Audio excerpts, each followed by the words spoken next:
Chi lavora sul film viene promosso.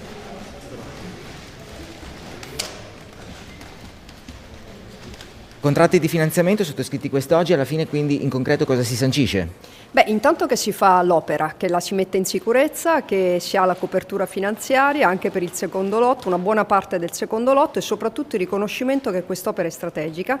E pensate, questa è la prima opera italiana che nella piattaforma infrastrutture del piano Juncker viene finanziata, quindi anche un grande orgoglio per la nostra regione. Quindi anche l'Europa scommette, crede su questa iniziativa che quindi valorizza tutto quanto anche la regione? Assolutamente sì, abbiamo lavorato tanto perché quest'opera venisse riconosciuta all'interno del piano Juncker e siamo i primi che in Italia ottengono questo riconoscimento. Quindi una grande soddisfazione, un grande orgoglio della regione Friuli Venezia Giulia, ma soprattutto un ringraziamento a tutti coloro che hanno lavorato per arrivare fin qui oggi. Ci avviciniamo anche ad un altro momento, il 31 marzo, quindi si parla anche della NewCo. Da questo punto di vista che cosa si può dire?